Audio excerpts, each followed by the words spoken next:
বাস্তবায়ন করতে হবে নভেম্বরে কত ভোট দিতে হবে বাস্তবায়ন করতে হবে নভেম্বরে কত ভোট দিতে হবে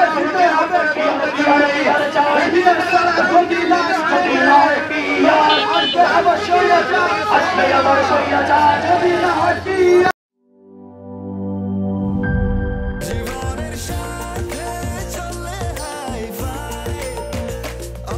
স্বাস্থ্যকর অল টাইম, সব সময় অল টাইম হেলদি লাইফ।